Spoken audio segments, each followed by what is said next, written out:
Ladies and gentlemen, please welcome Mayor Frank G. Jackson.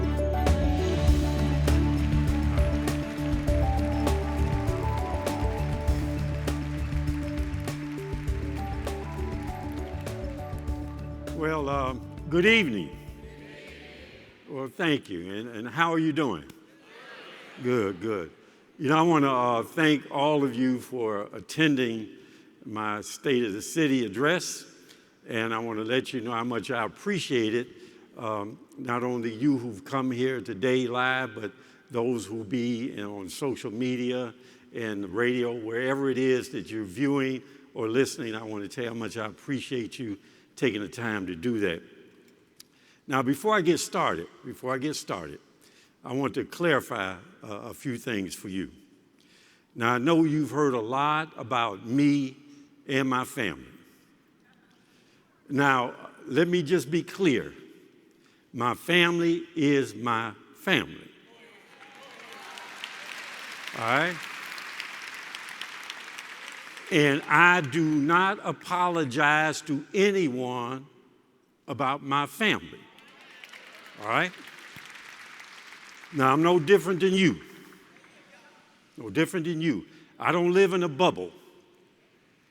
What affects you and your family affects me and my family. And just like you love yours, I love mine. All right. Now, as for me, I've been in this political game for a while now. And I believe it to be an honorable profession. And I've never lied to you and never will. Whatever power, authority, or influence I have gained, I've always used that to fulfill the purpose for which you sent me here. Not only is that my duty and my responsibility to you, but it is my right. It is my right because I won the process to get here. Now, I've paid my dues in this game, and I've put a lot of work in. And I've earned the right to speak to you tonight without anybody's filter and to say to you that I love this city.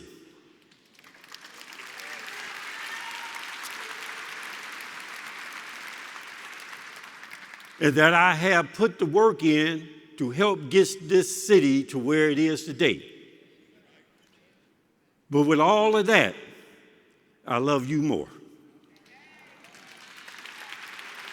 And if all the growth and prosperity gained by this city does not translate into your well-being, then it means nothing to me. Nothing. That will be the context and is the context of my State of the City tonight. So now I'm going to put on my mayor's hat and I'm going to deliver the 2019 State of the City. Now, I'm going to be using a lot of data and statistics, but this is not an academic exercise. Remember, at bottom is all about people and the condition of people. So let's get started. Cleveland is a successful city, but it's not a great city. A great city is one where everyone shares in prosperity and quality of life. In other words, a city where we have equity and we have eliminated disparity. That the function of our economic, social, and political structures and systems will create equity and eliminate disparity. Now, some progress has been made, but we have more to do. And the decisions that we make will determine if we become a great city. Cleveland's economy is part of the region's economy. Now, looking at a broader regional economy gives us a context for Cleveland's economic strength. From a growth perspective, the city of Cleveland, or the Cleveland metropolitan area, is doing very well. Cleveland's regional economy is growing. And a way in which we can measure that growth is looking at gross domestic product. Gross domestic product is the total value of all finished goods and services produced by an economy during a specific period of time. Gross domestic product per capita measures the amount of production that the average person produces. Now, from 2001 to 2017, Greater Cleveland's inflation-adjusted gross domestic product of over $120 billion grew by 16%. And the gross domestic product per capita grew by 20% to over $58,000 a person, ranking us 42nd out of the nation's 384 regions. The gross domestic product from 2016 to 17, the growth rate for Greater Cleveland was 2.9, almost 3%, which is the best of the big cities in Ohio. Now, we're ahead of Boston at 2.8, Los Angeles at 2.8, Chicago 1.5, and New York at 1.3%. Greater Clevelanders are very productive. More productivity has meant more per capita income for Greater Clevelanders. The real per capita income is over $54,000. Taking into account the regional cost of living, this ranks us 27th out of 384 regions. The per capita income for Greater Clevelanders grew 2.5% over last year, ranking us 5th in the nation out of the largest 40 metropolitan areas, behind only New York, San Jose, San Francisco, and Denver. Where's Greater Cleveland's growth coming from? The core of Greater Cleveland's economy is in Cuyahoga County. It is responsible for over 75% of the regional economic output. Cuyahoga County has the 28th largest economy in the nation of over 3,100 counties as measured by gross domestic product. It is the largest economy in the state of Ohio. Just as the core of the region's economy is Cuyahoga County, the core of the county's economy is the city of Cleveland. The region's economic strength is centered in the city of Cleveland. As the region gets more educated and more productive, Cleveland is better positioned to see higher growth and higher productivity, positioning Cleveland's economy for the near future. Now, the economic growth, productivity, and prosperity of Cleveland is a major contributor to the high ranking of this region. As of 2017, the city of Cleveland has nearly 40% of the county's jobs within its boundaries. Among the higher paid jobs, that number goes to 43%, while health care is at 54%. This despite comprising over only 7% of the land mass of the county. The last few points indicate and demonstrate the importance of Cleveland. Now, don't let anyone or anything fool you into thinking or believing that Cleveland is irrelevant or that we're going to hell in a handbasket. There are those who want to control Cleveland with all of its assets and the prominence that Cleveland brings to the economic growth and prosperity of this region. The question is, who will benefit from it? Will it function in an equitable way? One way of answering these questions is to look at who currently benefits and does it currently function in an equitable way. All the growth is playing out unevenly, not just in the Cleveland region, but across the country. Under the current model for economic growth and prosperity, fewer are benefiting. More are becoming part of the group associated with inequities and disparities. In the year 2000, the top 33% of the greater Clevelanders' households took home 49% of the region's income. By 2017, that increased to 53.6% of the region's income.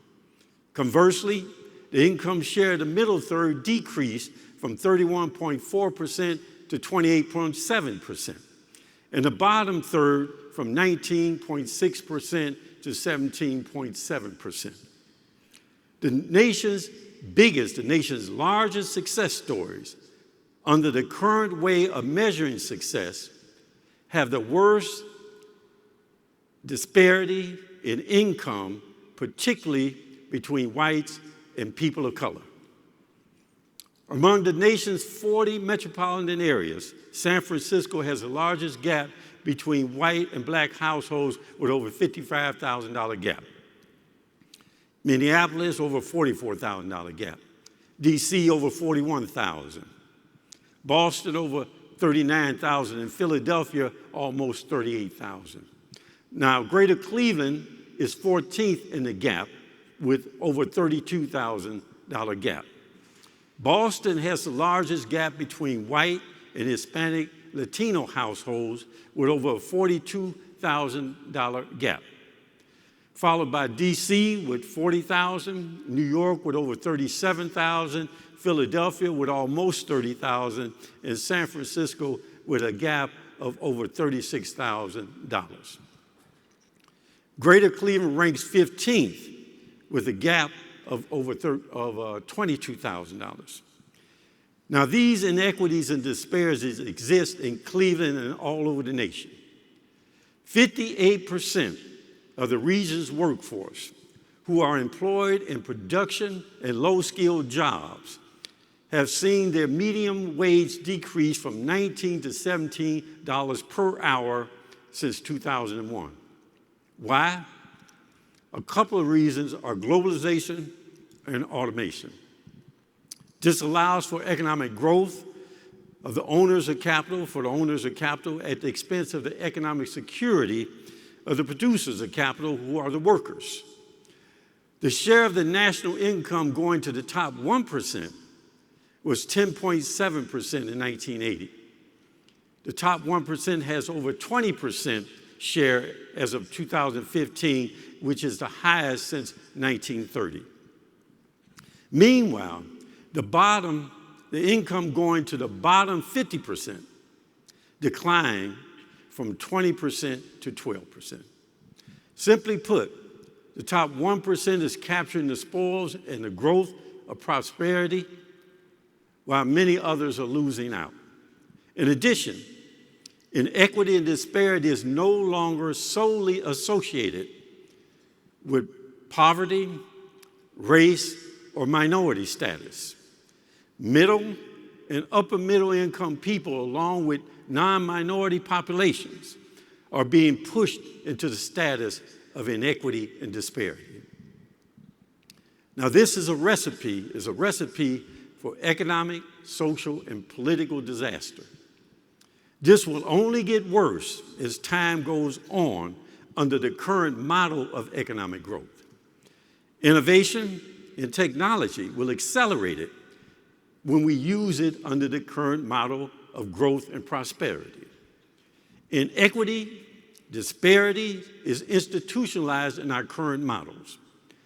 This obstructs people's opportunities, constrains equitable growth of our overall economy, negatively impacts the corporate bottom line, and widens the disparity gap. The current models for economic growth and prosperity does result in inequities and disparities. This is what I call, and now this is me, this is what I call the beast. It's how it functions, and is its basic nature. It's just how it works. But it begs the question, if institutionalized inequity and disparity is a source of wealth and some power for some, do we have the will to change it? We have to be innovative in our thinking, productively disruptive in what we do, and accept that what we used to call success, such as economic growth and prosperity, education, neighborhood development, as well as innovation and technology are just tools. Tools that are necessary and essential to create a sustainable future with equitable outcome, but they are only tools. Only when we accept this can we, as a city, be positioned for a sustainable future. As I stated earlier, Cleveland is the heart of the region. How Cleveland goes, so goes the region. So what are we doing? What are we doing in Cleveland? How are we using our tools of economic growth and education and neighborhood development, innovation and technology to produce equity and eliminate disparity? Now, we're growing our economy. We're growing it. My administration has invested $436 million in over 1,100 economic development projects, which has leveraged over $4.1 billion of investments in our neighborhoods and in our business district over the last 12 years. This does not take into account the economic development projects where the city has no direct investment. The city's investments have created over 23,000 jobs and retained nearly 16,000 jobs.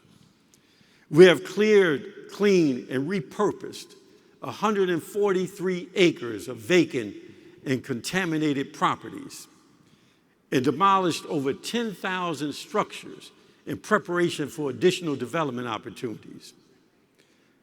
Our Economic Development Department invested over $4 million in small and medium-sized retail, manufacturing, service, and technology businesses, leveraging over $20 million of investments, creating over 500 jobs, and retaining over 700. Now, we have invested in retail corridors, helped to stabilize commercial districts, improve the quality of life while retaining and creating jobs. Our healthcare sector is our largest growing sector, which includes the health tech corridor, resulting in hundreds of millions of dollars of development activity, such as the Cleveland Clinic, Case Western Reserve Medical School, Case Western Reserve Dental School, University Hospital, Rainbows and Children's Hospital, the future home of the Cleveland Foundation, and many, many, many more other projects. Now, how does the city use this economic growth and investment as a tool to ensure equity and reduce disparity? One way is through our Office of Equal Opportunity. OEO completed a 10-year assessment of the Cleveland residency law, what we call the Fannie Lewis Law. The report conducted that between a short period of time, 2013 and 17, over $232 million was paid to Cleveland residents who worked on public sector improvement projects. Our resident employment law has been successful in helping to create equity and eliminate disparity in the building trades and in construction. It, however, was challenged, and the decision by the Ohio Supreme Court said that our successful law could not be enforced based on state legislation that prohibits us from using it. The state Supreme Court's ruling is a prime example of institutionalized inequity and disparity. And as a result, it will result in increase in inequity and widening of the disparity gap. The thousands of hours, work hours, and hundreds of millions of dollars are now put at risk just to protect the interests of few. Again, it's me. It is what I call the beast. It is how it functions, and its nature. It's just what it is what it is. Community benefits agreement is another tool to help build equity and eliminate disparity. Broader participation in construction contracts have occurred because of the community benefits agreements. Now, just in 2018, the public sector invested in 2008, the public sector's investments of 116 OEO evaluated projects where we had certified contractors looked at and evaluated. The value of that was $168 million. Approximately $106 million was awarded to firms in the construction category, $40 million in the professional service area, and about $23 million in goods and services. Greater expansion of the community benefits effort to supplier and procurement side of our economy will significantly improve this tool. Procuring and spending locally sustains our economy. To assist in that effort, the city is working with various agencies and organizations to build the capacity of small businesses, helping them to be ready for the opportunities that we will create. The Self-Help Procurement Initiative focuses on taking a portion of the billions of dollars of procurement of the public and private sector to be redirected into our local economy. This will help sustain local businesses, create jobs, sustain jobs, and provide opportunities for local business development. The Residency Employment Law, community benefits, and the Self-Help Initiative are critical tools in order for us to create equity, eliminate disparity throughout the city of Cleveland, as well as create a pathway for sustainable growth and prosperity for this region. The City of Cleveland's effort in the Opportunity Corridor is centered on leveraging the $330 million capital investment in infrastructure to spark revitalization and redevelopment of neighborhoods surrounding the Opportunity Corridor. By consolidating and remediating properties so that they are positioned for development in areas of the city that have traditionally seen significant disinvestment. We have made investments all over the city, strategic investments in stable neighborhoods, trending neighborhoods, neighborhoods that are in transition, and distressed neighborhoods. These investments are based on need, market, and a focus on growing, maintaining, and producing quality of life through equitable investment and equitable services. In 2014, we initiated a systematic approach for public investment in the reconstruction of the city's streets, focusing on the worst first. In 2019, we invested a total of $37.4 million in residential street resurfacing, mains, and secondary roadways, resulting in the completion of 215 projects. The work done this year brings us to a total of $65 million invested in residential street resurfacing and an additional $233 million invested in the city mains and secondary roadways since 2014. We're continuing to invest in our recreation centers, our parks, and our playgrounds.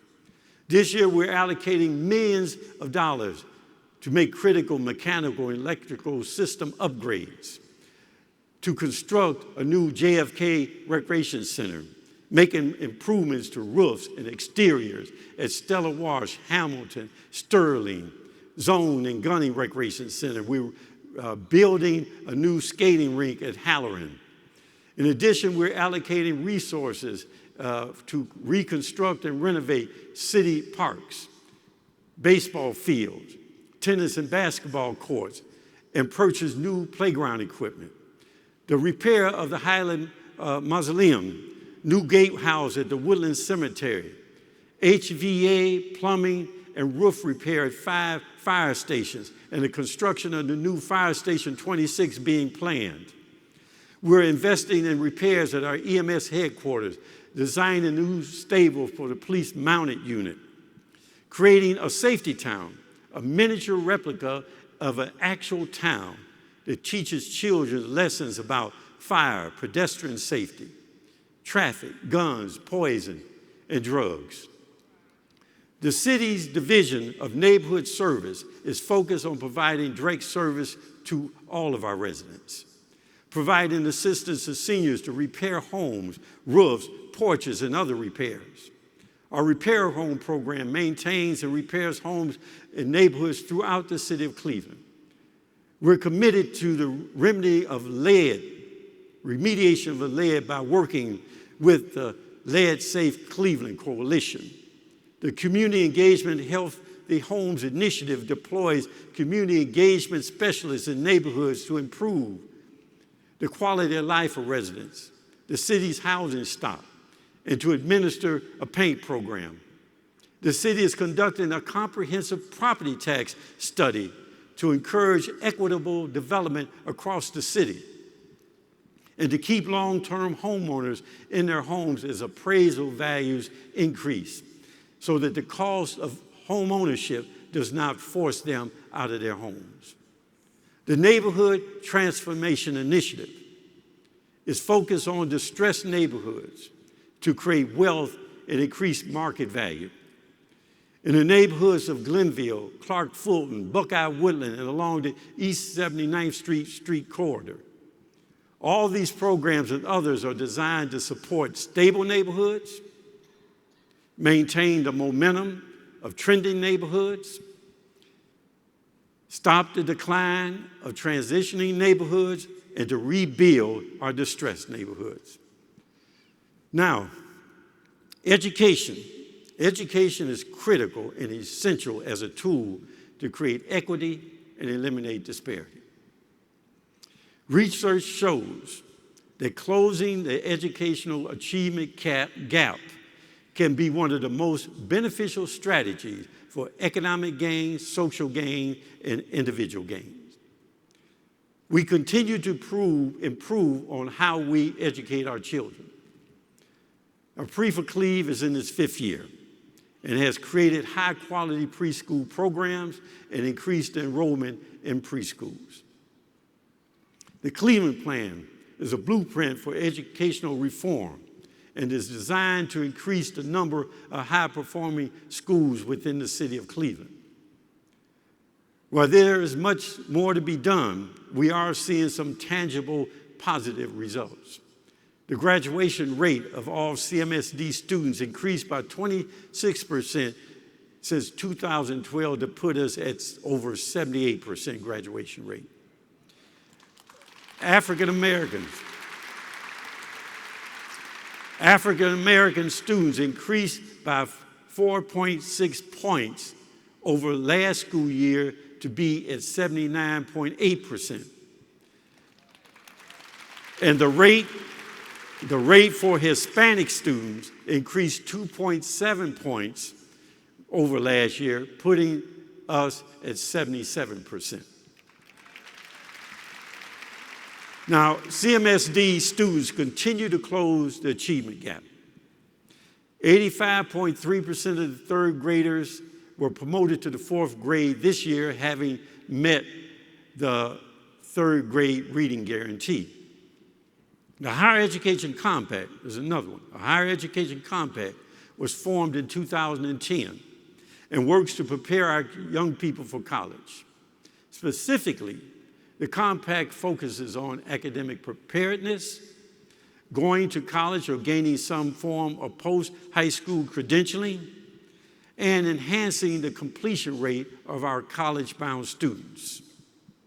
Say Yes to Education Cleveland is the right initiative at the right time. Say Yes to Education is 2 purposes. First is to provide support to individuals and their family where there are barriers to education. and second, to raise money for scholarships. Our community has raised over $90 million towards a total goal of $125 million so far.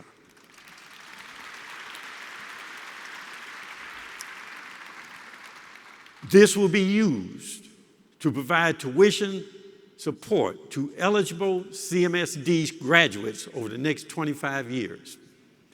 All CMSD schools will have a family support specialist by the year 2023. This, along with Pre-for-Cleve, the Cleveland Plan, and the Higher Education Compact, is giving our children the tools that they need. Now, innovation in technologies is essential for an efficient and effective operation. You can't do without it. As well as fiscal management and accountability. No city can have a future without it. The city of Cleveland is a $1.5 billion, not million, billion-dollar operation with over 7,000 employees. And we have assets that includes 2 airports, a water system, electric company, and we provide services from public safety to waste collection. We are investing millions of dollars into innovation and technology to help us operate more efficiently and more effectively. Examples. CityWorks software allows us to place all work orders in one GIS database, and it captures all costs associated with each job. Allows for greater efficiency and cost control while improving interdepartmental coordination.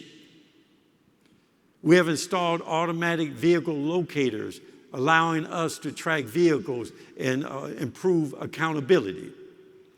We have smart meter technology within the Division of Water, which has significantly reduced the estimated bills and provide customers with a way of monitoring their water use. We will be deploying the same technology with Cleveland Public Power.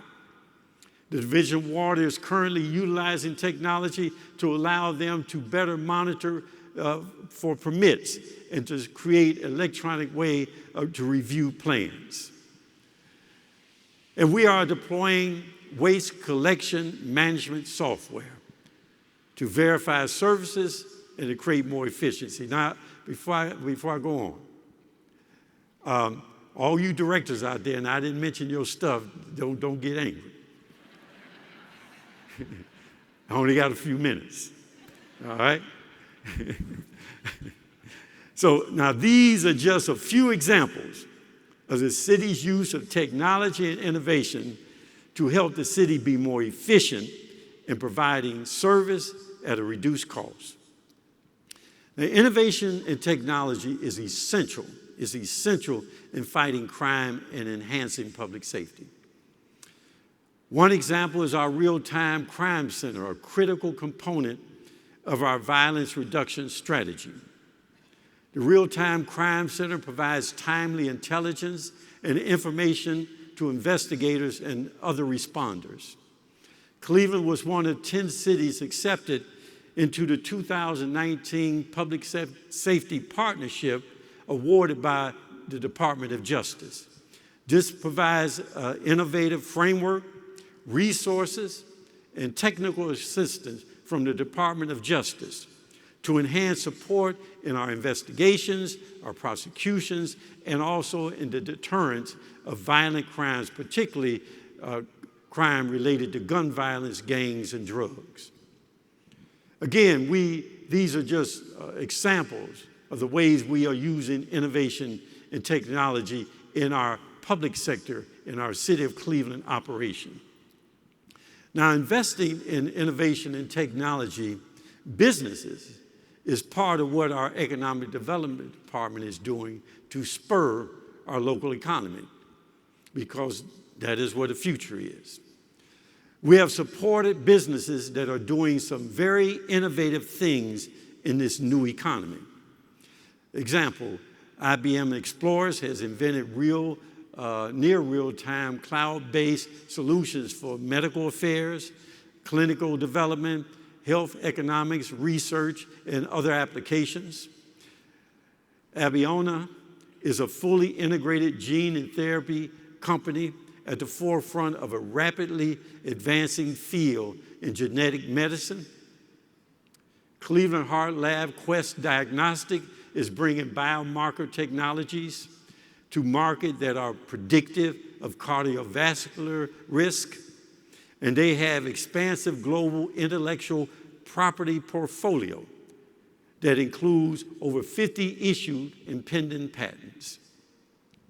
Convello is developing regenerative therapy for MS patients. Again, these are just a few examples. Now, technology and innovation can assist to create equity and eliminate disparity for all of us, or it can accelerate inequity and disparity. It all depends on how you use the tool. Technology is changing the way that the public and private sector works. And technology and innovation, along with automation, are replacing some jobs and having an impact on how people work today and the type of work. And Cleveland's workforce is changing as a result. There's an increased demand for employees in the technology and the healthcare areas, while fewer people will be employed in traditional manufacturing and production. We're providing targeted investments to companies that will grow and thrive in this new economy.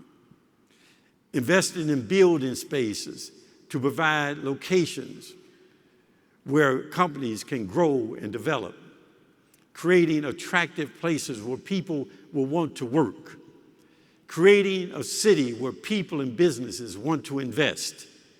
Now, all these things, however, will not guarantee a future that will be sustainable. All these things will not. Economic growth is not the end game. Education is not the end game. Rebuilding our neighborhoods is not the end game. Being innovative and using technology is not the end game. They are just tools. You have to remember, they're just tools. Now, they are necessary and essential tools that we have to have just to be able to compete for the future. But, again, they're not the end game. They're just tools. Now, we have celebrated these tools. Traditionally, we've celebrated these tools and have claimed success. But we have not been able to sustain that success. We will only be able to do that when we learn to use these necessary and essential tools to create equity and eliminate disparity. Without that, we will not have a great city, and we will fail. Now there's a lot of conversation going on these days about economic growth with inclusion. And I'm glad that people are having that conversation, because I and many others have been having the same conversation for a very long time. The good thing about the conversation that people are having now is that I no longer have to convince or argue or debate about the essentialness and the necessity of having inclusion, creating equity, and eliminating disparity in all areas as a key component of our future.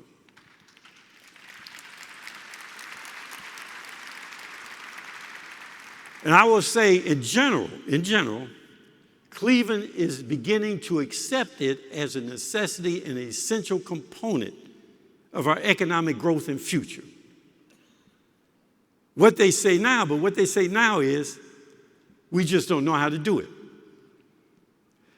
And those are the people who are sincere about it. The ones who I've been working with and will continue to work with. But let me remind you that we still live in the beast. with its institutionalized inequities and disparities, and that the economic growth and prosperity of the current model is based on those inequities and those disparities. And there are those who would use the legitimacy of inclusion to cloak another agenda that will strengthen that institutionalized inequity and disparity and better guarantee wealth and prosperity for themselves. That, ladies and gentlemen, is what we need to be concerned about as a city. That is about our future. Inequities and disparity is not just limited to the things that I talked about tonight, ladies and gentlemen. The principle applies across the board. Now, estimates show that in 2015, the national gross domestic product would have been $2.5 trillion, that's with a T, trillion dollars higher if people of color had earned the same as their white counterparts. Estimates also show that by the year 2050, that number could go as high as $8 trillion. $8 trillion.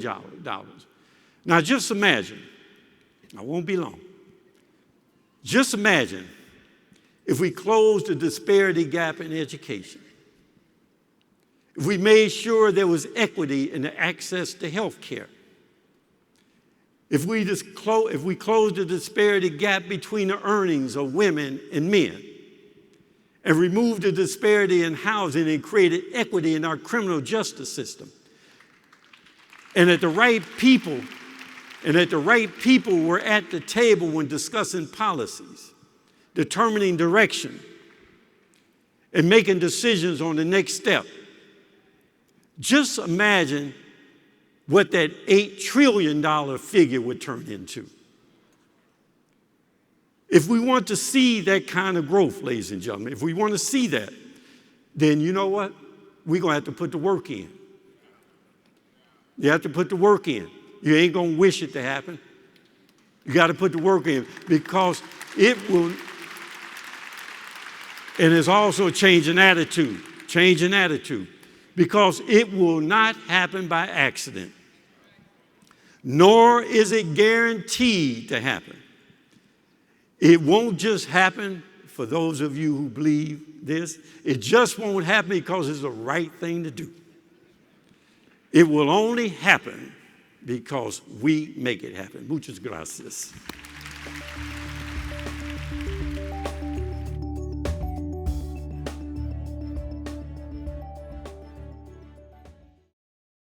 I don't have a statement. I'll just answer questions, but I want to thank you for covering the state of the city last night. It was my 14th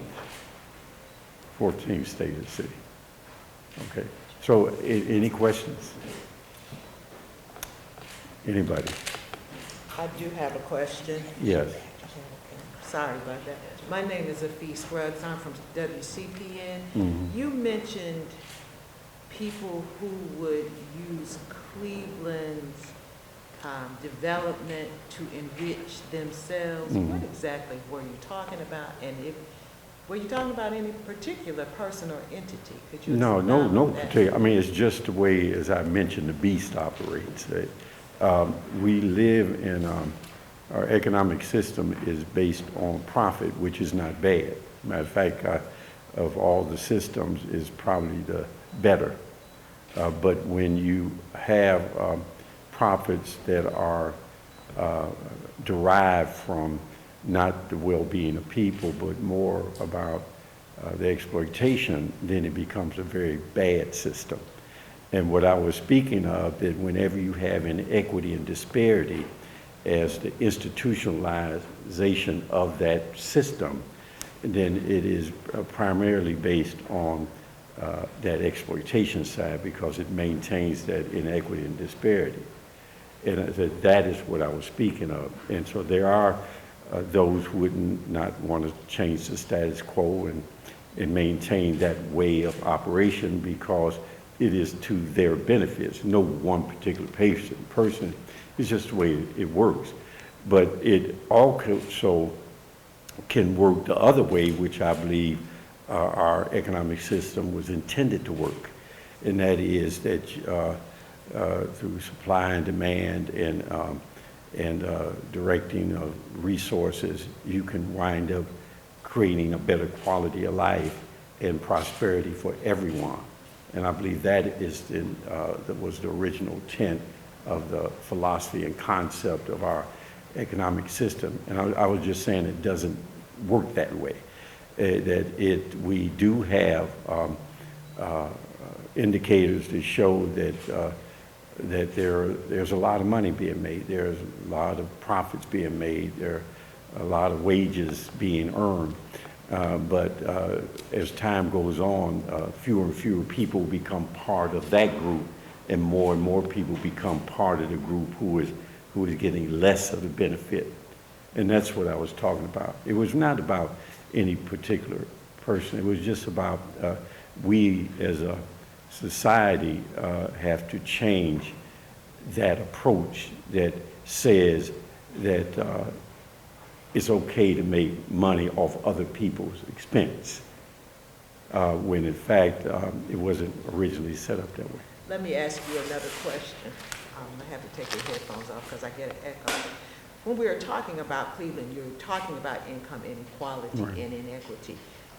Clearly, the development of Cleveland has been concentrated on the west side. The development of Cleveland's east side neighborhoods has been slower. I'm thinking about Fairfax, Central, Sinclair, Superior Corridor. What is your administration, or are you looking at, if anything specific, to kind of balance out that that inequity? First of all, your premise is wrong. All right. Because if I go to the west side, they will tell me that I'm investing too much on the east side. If I go to the east side, they tell me you're taking care of the west side.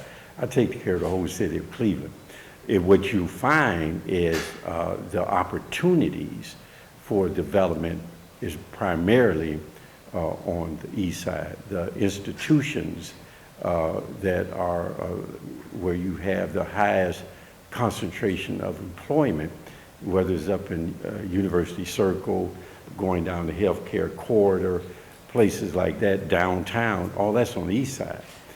You don't have that mass of institutions and employment hubs on the west side like you have east side, other than probably Metro Hospital. So what you find on the west side, there's a different type of development. If you remember, I talked about we invest in an equitable way based on need. We don't do it based on equality.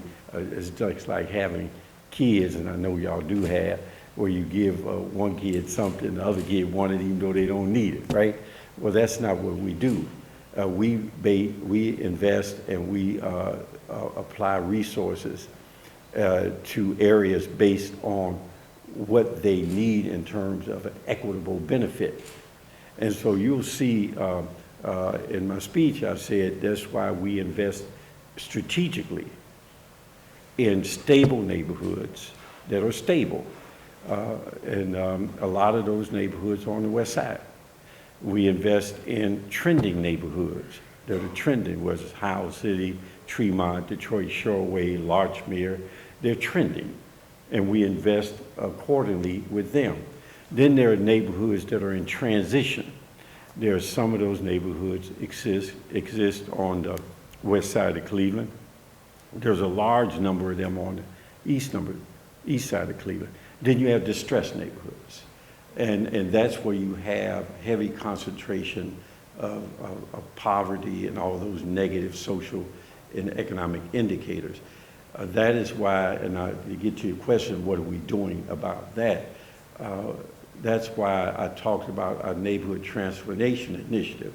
It's a $65 million initiative, $25 coming from us, $40 million coming from the financial institutions. And what we've done is we worked with our private sector partners, particularly the financial institutions, to invest in neighborhoods where traditional development and investment models don't work. Example, and be patient with me. If you invest $1 downtown, and I'm just throwing it off the top of my head, I don't know these facts to be true, but say you invest $1 downtown, you might get $15 of private equity associated with that. You go to a trending neighborhood and you invest, you'll get $1, you might get $5, $6 of private equity. In transitioning neighborhoods, you might be 1 for 1, a little bit better. But in distressed neighborhoods, I don't care how much money publicly we invest in a distressed neighborhood, you'll get no private investment whatsoever. So what this was designed to do, the Neighborhood Transformation Initiative, is to leverage $25 million from us, $40 million from the private sector, primarily financial institutions, to help underwrite risk, to not do development based on traditional models when people want to deal with poverty and disadvantage. What they do nonprofit development activity, which requires huge underwriting and subsidies. What this does, it looks at how do I help underwrite private investments to help create a market. And when you create that market, then you don't have to provide perpetual subsidy. So there's strategic investments, and it happens all over the city of Cleveland. And it all depends on which neighborhood you're in and which side of the city of Cleveland. You'll get different conversations of who gets what. But we don't invest that way. We invest based on equitable.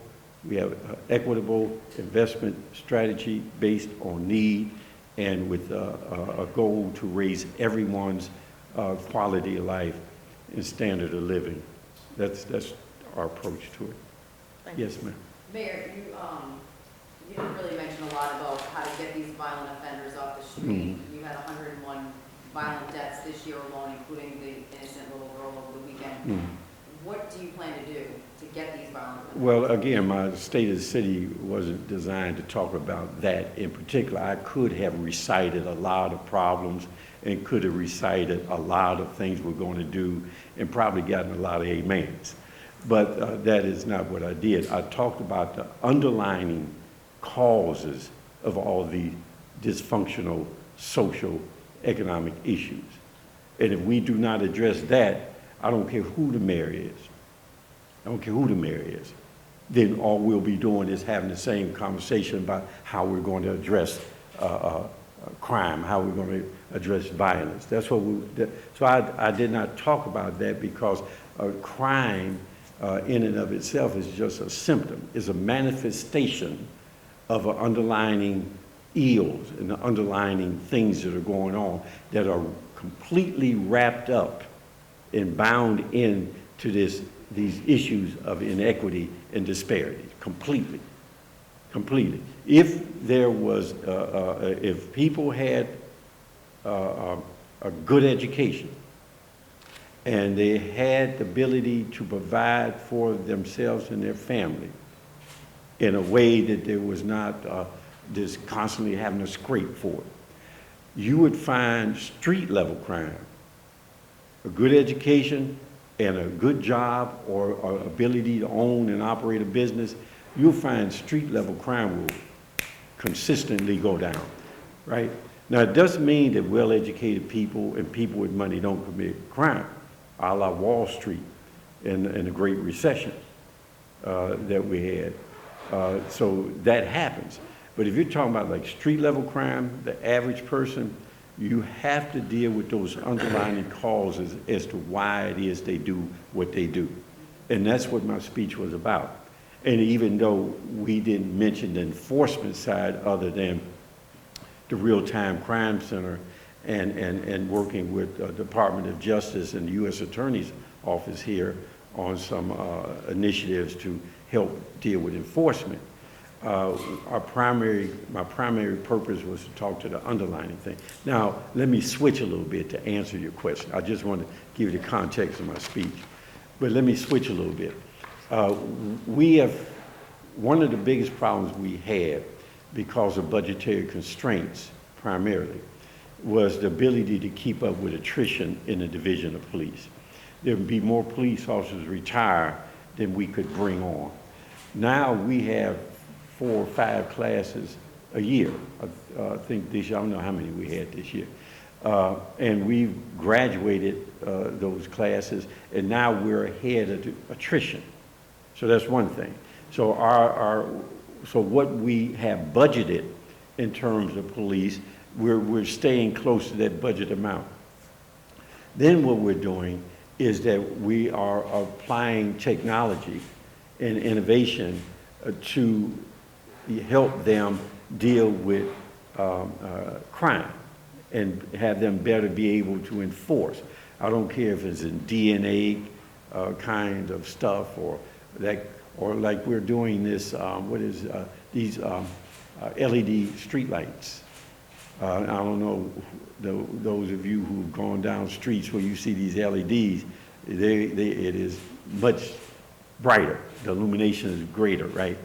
That is a help to be a deterrent. But we're also putting in cameras associated with the LED lights. Now, they're not on every pole, and they're strategically located depending on where the police say they need them, the hot spots, right? So we're doing that. We're tying that into the real-time crime center so that they can actually pull up the feed live, or they can go and retrieve stuff. We're also going to be working with the businesses, like on commercial strips, who have their own cameras, and offer them the ability to tie into the real-time crime center. We're going to be doing that. So we're doing that on all of that on law enforcement, along with our partnerships with the federal and the state and the county law enforcement. And we're pushing that. We're pushing that. And I don't know if the numbers is 101. I believe it was 101 last year at this time. It may be a little less than that right now, but it is too high. It's too high. It's too high. Now that being said, what else are we doing? Remember, I said education, employment opportunities, business opportunities. All these things are helping on that end as we do the things we're doing. But we are investing quite a bit of money into trauma. At our recreation centers, we have trauma coaches, and they are people with degrees, I think social work degrees, and they're certified in trauma, identifying trauma, and having the ability to interact with people who are suffering from trauma. And their job is to identify young people who are been traumatized and help them get to services that can be provided for them, with them or their family. Now why are we doing that? Because as you mentioned, there are parts of the city and that where violence is an everyday occurrence. And I happen to live in one of those areas of the city, so I'm fully aware of what goes on in regards to that. And so I know that many of our children suffer from what the military calls post-traumatic stress syndrome. And it is a syndrome that when I was in Vietnam, when I came back, I was fortunate. I never had to kill anybody. And as a result of that, I don't carry some of the burdens that my veteran colleagues have. But I still have a little issue going on, right? And I didn't have to do that. And so imagine if you in a situation where you witness violence, you are the victim of violence, or you're the perpetrator of violence, and your expectation of your safety when you leave your home is that you have to be in what I call a healthy paranoid state in order to just be able to defend yourself and you have to be on your toes all the time about that. Just imagine. And just imagine if you are in a state of mind where you believe your life expectancy is no more than 25 years. Just imagine. So we have young people from a very early age who have witnessed violence, been the victims of violence, perpetrated violence. They've watched family members die, friends die. I've gone to so many funerals of kids, just children in caskets. Shouldn't be. And so that's why we have this trauma to help kind of shortcut this process and to help them be able to cope with the challenges that they're facing personally with their traumatization, but also helping them to be able to engage their exterior environment, external environment, in a healthier way, and to be feel more confident about their life expectancy. So you currently have these, or you're going to? Oh yeah, we have these. Everything I mentioned. Now I could have did a state of city on that, but that's, to me, I'm doing that. I'm doing that. I'm not doing the state of the city to boast about, look what I'm doing.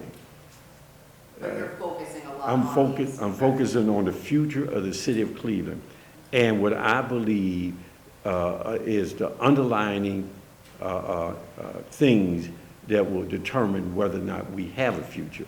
Now, the same thing applies to the state and national, on the national level, but I'm not a governor, I'm not a president, I'm not a senator or a congressperson. I'm a mayor.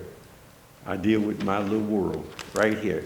And that is why I gave the speech in that context and not specifically about those things. I could have, and I guess from some people's perspective, that would have been a better story, because this is something different than that. Yes, sir. On the topic of public safety, last year serious property crime was down 23% Yes. from 2017, violent crime down 15.3%. However, the number of reports of felonious assault with Right, firearms that's the issue. How do you address that, and how do you measure progress in that? Well, a couple of ways. You're right. If you look at Par 1 crimes, which are the more serious crimes, it's down, except for what you just mentioned, felonious assault with a gun. Now it doesn't matter that Part 1 crimes are down if you're the victim, right? If you're the victim, what you care about, the crime rate being down in those areas, if you're robbed or shot at or things like that. But so we recognize that availability of guns is a major issue. That is part of what I call the beast, if you heard my speech last night, because as we had ordinances that prohibited the ownership of assault rifles, prohibited purchasing of handguns in the city of Cleveland, required a registration of guns if you did have one, and also held parents or guardians liable for the conduct of their children if in fact they used a gun that was registered to that adult and they got it in that house, which means they were negligent in the way in which they secured. Now the state state legislature passed laws some years back, when I think my first term as mayor, saying that we could not have any laws to regulate firearms at all, none whatsoever, none. And it basically made all of our laws null and void. We challenged that, and we went all the way to the state Supreme Court, and they did the same thing they did with our residency employment law, the same thing they did with our law about you had to live in Cleveland if in fact you want to work for Cleveland. The same thing they did with guns, the same thing. I can go on and on and on and on again, right? So what has happened is we are left with the responsibility of addressing these issues while they've taken away our authority to do it. So they say, here, you solve this, here, you do this, here, this is a major problem, then you ask me what I'm gonna do about it. I'll do what I can about it. And then when you have a federal position on the use and the ownership of firearms, then that's a whole nother question, because you have alcohol, tobacco, and firearms who are very much, in my opinion, hamstrings with their authority and ability to do anything. And you have straw purchases, all these kinds. Now, let me move back. That's just the overall picture. Let me move back. We work very well with ATF here, alcohol, tobacco, and firearms.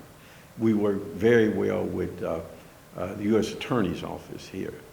And through that partnership and through our gun suppression initiatives, we have taken thousands of guns off the streets of the city of Cleveland, either through buybacks or going out and whatever we do, we wind up getting guns, right? But that's nothing. It winds up being nothing in terms of the availability of guns. A kid can go out with a few dollars and they can pick up any kind of weapon they want right off the street. You can buy them. You can buy them. Just imagine your son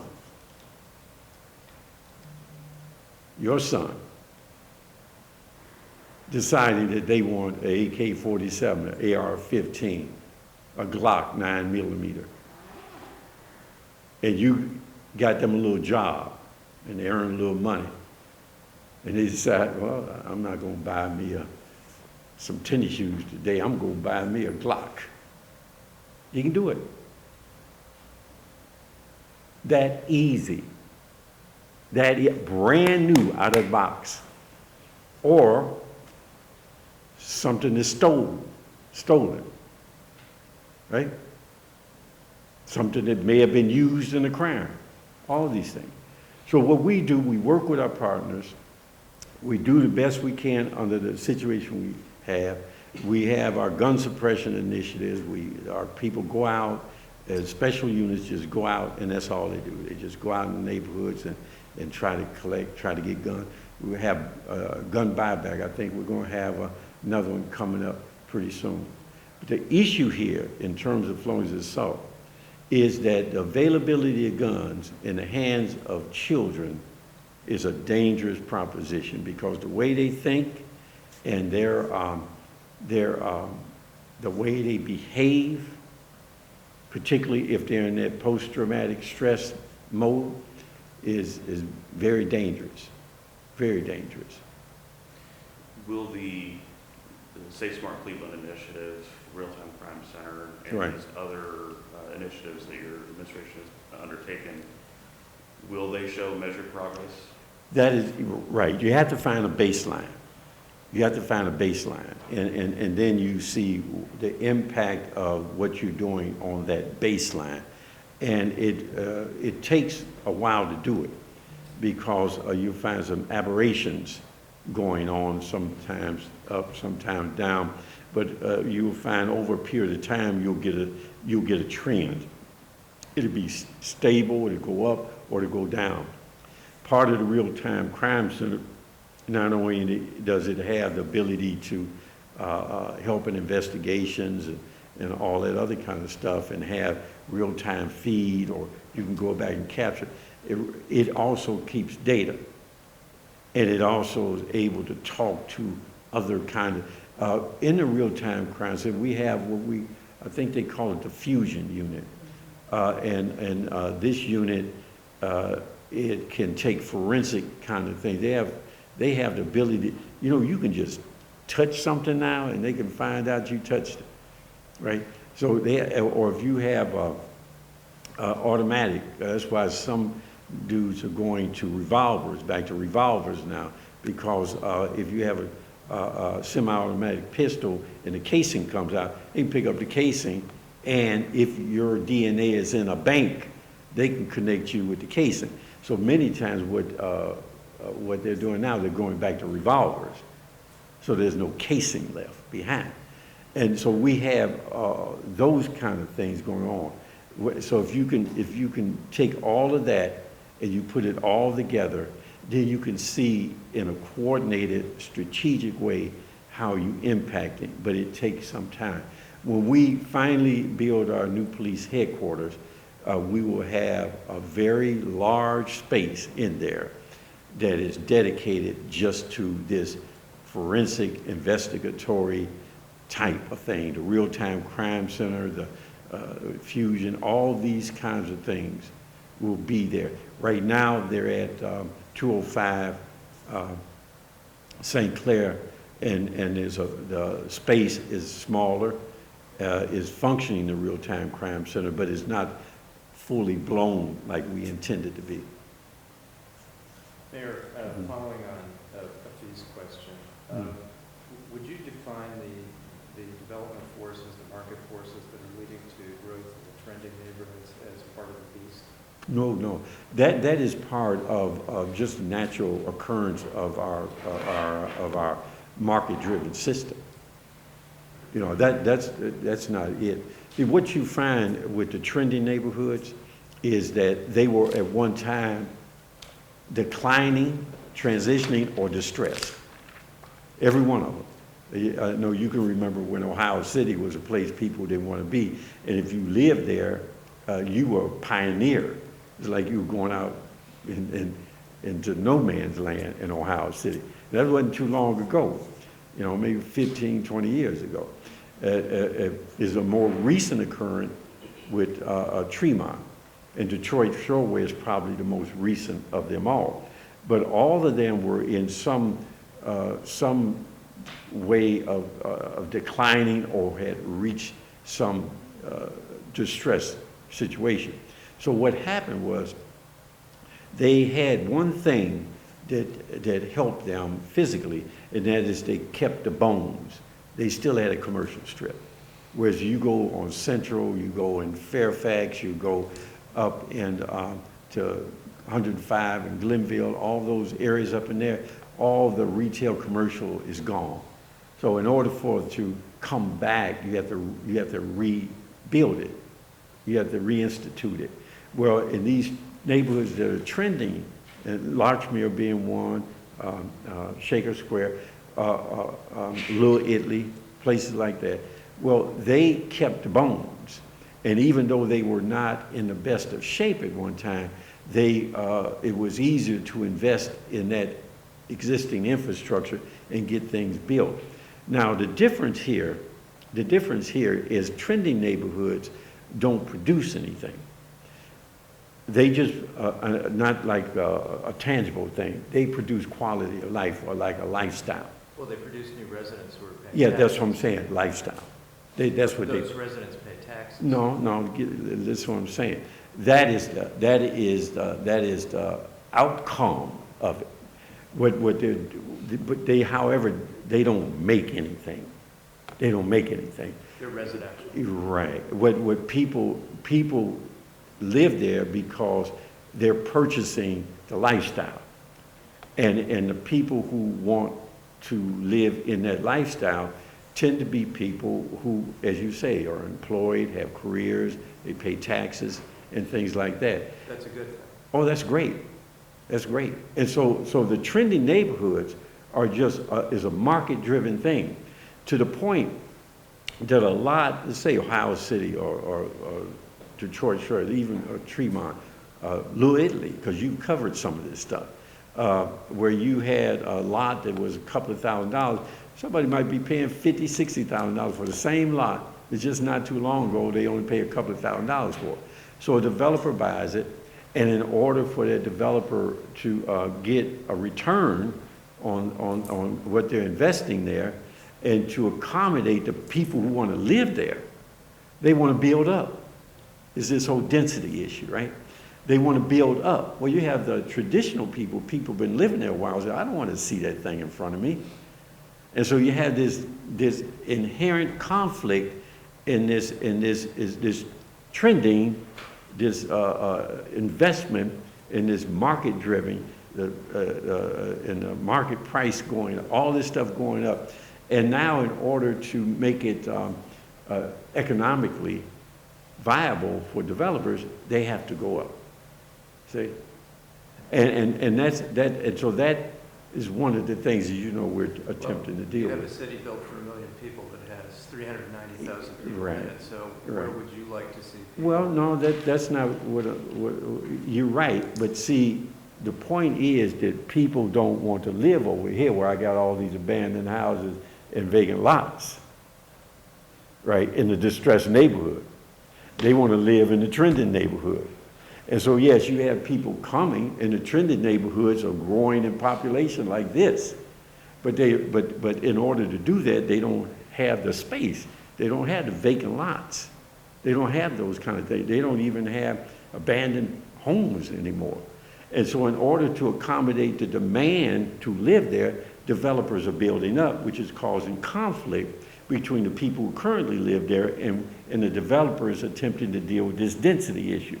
But where you go over into places like Glenville or Central or Fairfax and other, Buckeye, or it's not as much in Buckeye, but when you go over there, you have the availability of vacant land, you have the availability of abandoned property that is really good housing stock, is just abandoned.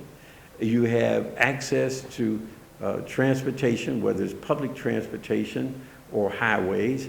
You're in proximity to all the major institutions in the city of Cleveland, whether it's University Circle, downtown, the healthcare corridor, all this. You have proximity to jobs and all that. That is where the future of Cleveland lies, because that is where the investments will occur. That's where ultimately it will come there. The question becomes at that point is, when those investments happen, are they investments that result in a gentrification, or are they investments that that brings new people in, but also is to the benefit of those who already live there? And that becomes the challenge, because even if it's not intended to gentrify, the natural course of development is that it does, because it just raises the cost of being able to live there. I'll give you one more example. Now, I stay on 38th and Central. I remember at one time, long story, so I'll cut it short. I remember one time, it was a house on every lot, public housing, we had stores, nightclubs, doctors, lawyers down, but we were segregated. I'm old enough to remember that. It got to the point where after the riots, the urban renewal, redlining, all of those policies, that you had only the poorest of the poor living in public housing, surrounded by acres of vacant land, of which me and my family lived in one of those houses in that dotted in that lake. Well, in all of that, what you had the ability to create a development activity, but there was no development activity that was going to occur because no one wanted to be there. That is changing, and that will change significantly as time goes on. And it provides the opportunity. Now, I was paying for my house, I don't know, a couple of $100 a year in property tax. I got the same house now, and I'm paying over $1,000 a year for property tax, which is still cheap compared to some people. But it went up 5 times, right? Well, imagine if you... Isn't that a mark of your success? Yeah, that's right. But the pressure of that success on someone who is now on fixed income, who's retired, is that they can no longer afford to be there. And so even though it's not intentional, it happens. So the intent has to be, how do you have deliberate intent to not have that happen? Okay, so as you go forward to look at the gentrification Right. question, what do you know about gentrification in the city quantitatively? What data? I can't give you that, I just know that it happens, you know, I just know it happens. Do you think it's worse here than it is in Boston or DC? Oh, I have no clue. I would say that, I would say the more development you have and the higher end that development is in distressed neighborhoods, the more it will occur. Even to the point that you have government policy that will help facilitate it, such as in Chicago and other places where, and there was an attempt here, even in the city of Cleveland, where you had high concentrations of public housing, and but the land became very valuable and attractive to development, and so there was a displacement of the people who lived in public housing through vouchers and other things out into inner ring suburbs, and so you just have it. The more the more development that occurs, and the higher end that development is, the greater that that scenario plays out. So you want to welcome people into the trending areas, new Right. residents to the city of Cleveland, but enable folks who are living Right. here to Right. remain. That's right. What are the tools that you're going to use to resolve that tension? Well, let's take, for instance, I can tell you what I did as a councilman.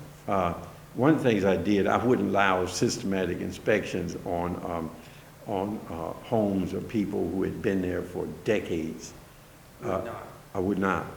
And there's simple reason why is that, you know, I'm not a fan of using the authority of government to put pressure on people who I know cannot remedy their situation, who they can't fix this house up, can't fix it up. And so they can't even borrow the money to fix it up. And so I wouldn't do that. So what I did was work with community development, and we developed a program around repairing homes. We put sidings on houses, repaired roofs, so we got the exterior so that it was not like a sore thumb sticking out. Made sure that everyone who was eligible for homestead got on homestead to minimize or at least reduce the property tax they had to pay, because even on homestead, based on the market value, the property tax would go up, but it wouldn't go up all the way. You do those kind of things, and it you just have to work with it. And then the other thing is on the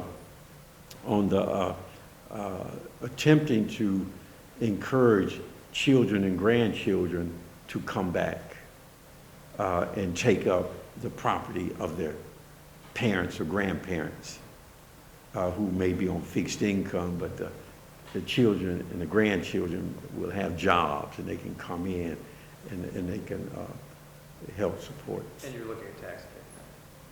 Yeah, that's what we do. We even, I'll give you an example, in our neighborhood transformation initiative, we have people who go out and identify all the seniors in the targeted area, is in Glenville, the targeted area, and we attempt to get them on whatever program they're entitled to, whether it's weatherization, homestead, whatever it is to help them in terms of bringing their properties up, reducing the cost of them being there.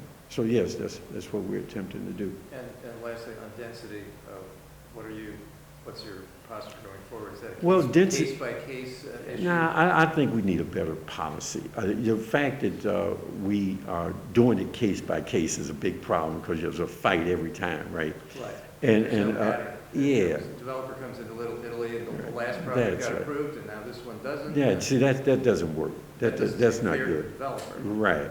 Well, not only that, it's not fair to the developer, plus it calls for hodgepodge development. And it doesn't work. It really doesn't work. We have to have a policy, and I think the policy can be flexible, there has to be some general parameters, but it has to be some flexibility within that to have each neighborhood have some say-so, right? And so developing that policy is what I've charged Director Collier and Chief Ripka to work on how do we approach this. Because you're right, the developer, they upfront money, and they lose, right? And then but you also have the community who said, I didn't want it in the first place. I told you not to do it in the first place. I didn't tell you to spend the money. I told you we didn't want this. See, so you have both those things going on.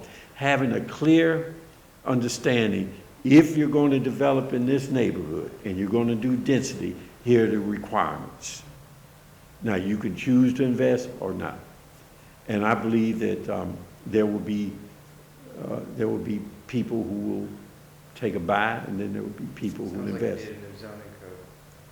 Zoning is a way of controlling that, yes. But putting height limits and density limits might be a little bit too restrictive, and that's why I say you have to have some flexibility in there, because if you say you can't go but 6 floors, 6 stories, but it might be in a location where you can go 10 stories and it doesn't affect anything, right?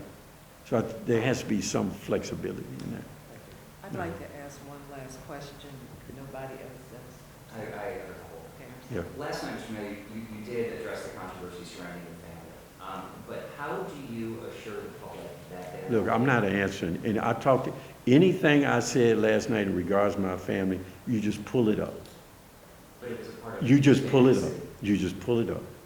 And you can use anything that I've said last night or any other time I talked to you. Okay.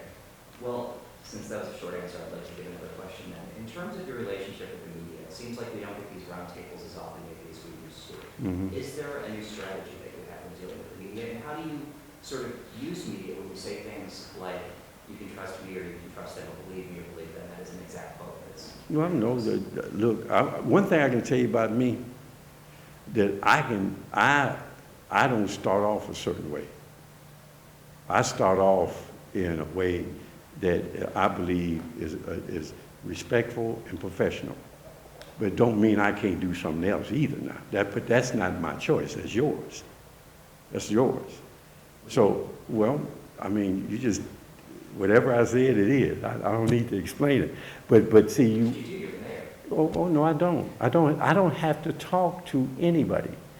I am talking to you out of respect for you as media, based on my state of the city, as you are the people who will carry that. So I'm fine with that. I can talk to people in any way that I feel like talking to them, because there are many different options out there, all right? Now, in terms of having open discussions, you're right. I used to have discussions with your general managers. I used to have it periodically with your general managers. And I still have discussions with some now and then. I still have discussions. So I'm not opposed to the media. I'm really not. I don't have any particular problem with the media per se. I really don't. Did something change? I'm the same person. I'm the same person yesterday, last year, 2 years ago, as I am today. I'm the same person. I'm doing this the same way I would have done this. I did it last year, and I did it when, I think last year was the first time I did it this way. Before that, I would go to the city club, right? And so I would talk to the media at the city club. I'll do this going forward. If there's anybody who wants to talk to me about legitimate things, I have no problem. But there are things that I will not discuss with you, and one of them is my family. Can I piggyback off his question? Yes, ma'am. Okay, to his point, there was at least one station that did get a one-on-one interview That's right. with you regarding your family. So just wondering why Well, one station I don't got know that. if it was in regards to my family. It was in regards to a situation that I was being accused of that was false, and there was somebody who spoke up and said, well, the mayor didn't do that. And then they asked me a question, and I basically said to them that I don't talk about my family. That's what it was. But So it it was not a conversation about my family. It was about whether or not the mayor had done something. And they reported it, and they took that report and they aired it. Now, I told everyone else the same thing. Now don't get me wrong, young lady. I told everybody else the same thing. It's just that when I said it, it was like I didn't say it. So if it would be different, all I expect is fairness and accuracy. That's all. And when I was asked that question, I gave you the same answer I gave to the individual who get the interview. I gave the same answer. The difference is whether or not you report it. That's all. Yes, ma'am. I wanted to ask about the Fannie Lewis Law. Because you're talking about the future of Cleveland Right. and its economic inequities and trying to rectify that situation. And the Fannie Lewis Law was an important tool in that. Right. If you lose your appeal, what tools will you have at hand in order to accomplish? Well, what we you already said? lost the appeal. I'm sorry, The state Supreme Court said we can't enforce the law. So that means the law basically is null and void. The only thing that we can do now is to look at working with our partners, the building trades, the contractors, to continue that effort. And I'll be having a meeting with some people who helped me put together the community benefits and the Fannie Lewis Law. I'll be having meetings with them pretty soon so that we can attempt to continue that effort even though there's no law. Yeah, I'm sorry, I didn't mean to appeal. I know you asked the state Supreme Court to reconsider Right. the decision. Mhm. That's what I meant. Okay. Back on the topic. Yes. Sorry, back on the topic of public safety, safety committee meeting, council earlier this week, Councilman Joe Jones and Councilman Mike Lenzik, they were expressing desire to hire an additional 200 plus officers. Right. Councilman Lenzik wants to see staffing in the 1900 range. Right. Do you agree with them? Why or why not? And will you commit to, if so, will you commit to the hiring of? You know, I remember when I was campaigning the last campaign, whenever that was, and my opponent was saying the same thing. And so when he was asked as to how you were going to do that, he couldn't figure it out. As I said, we lose in attrition anywhere from 60 to 85 officers a year. You know, exactly how many, I don't know. And so in order to accommodate that, you have to put on classes that are, and have enough classes graduate that will take care of that attrition and then hire more, right? And so just the mechanics of doing that becomes very difficult. We've gone to the point where we've had simultaneous classes, and where we might have 2 classes going at once just to stay on top of that. And of course, there is always not only the mechanical side of it, but then there is the financial side of it. And now that is not as problematic as it used to be, because that's what kept us from being able to keep up with attrition. Once we were financially able to bring officers on, then not only we keep up, we exceed. So I don't, having a number, I mean, it's easy to put a number. We have a violence reduction strategy and a deployment strategy that requires a certain number of officers that look at the car plan, that look at the specialized units, to look at all of these things. And I let the chief decide that. And the chief and the safety director come up with a figure. We talk about those things. We look at their plans, and we try to accommodate what it is we want within whatever budgetary constraints we have, and just the function of it. You know, how do you get it done? Now let me go back further. I can remember long before I got into politics, there was George Forbes and then Senator White were running for mayor. It was the same argument. It's the same argument. It sounds good. It sounds good. But then there's the practical side of, can you actually do it? And if you were actually able to do it, what impact would it have? Now, when I was being in the military helped me to understand a couple of things. One of them is that you could take 1,000 soldiers and point them in a direction without strategic planning and discipline and organization, they will cause havoc. Or you can take 100 soldiers with strategic planning, discipline, and mission, you get anything you want done. So we make the best out of what we have, and I think we're doing a pretty good job with it. Could we always use more? Yes, I think there are some areas that, especially in specialized units, where we could use more. Beefing up the car plan where we have over 90-something% coverage every day as opposed to 80-something%. Because then you would have more cars on the street, more visibility. Yes, those kind of things. Will this violence reduction initiative work, and how do you measure the progress for next year? Well, you just compare them to the previous year, the 2 years back, 3 years back, 4 years, you look at it. It's a trend, and we are seeing a better trend.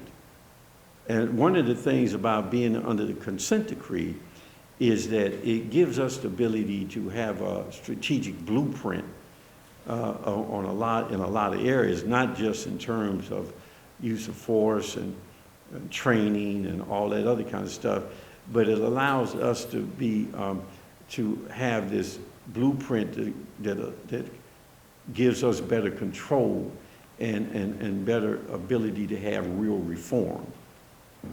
Because if you do things like one-off, say for instance, you say, I'm gonna hire 1,900 officers and we're gonna do reduced crime. You had 1,900 officers without a plan, you don't do anything, right? And so doing things one-off, usually the life expectancy and the benefit of that one-off is very short.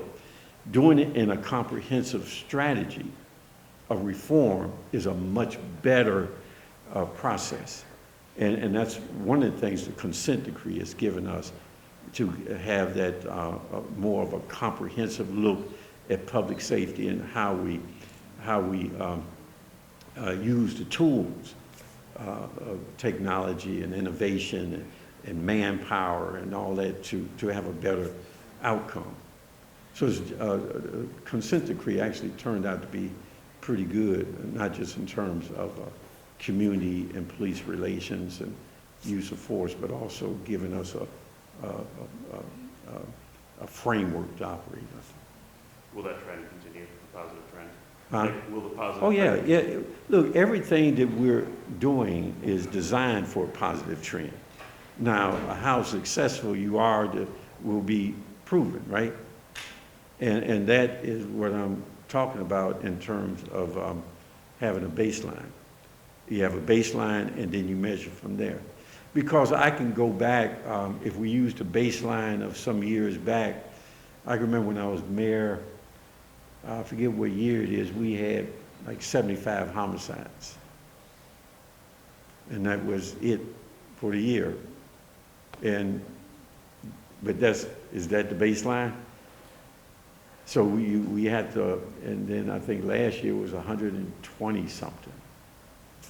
So we have to go in and do what we're going to do, and then from that create trends and see how things are going.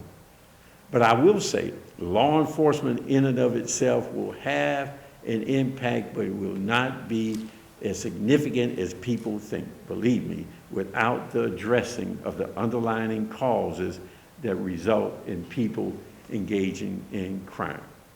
It will not. The long-term strategy has to be comprehensive. It has to deal with enforcement and the use of the technology and innovation to help in that.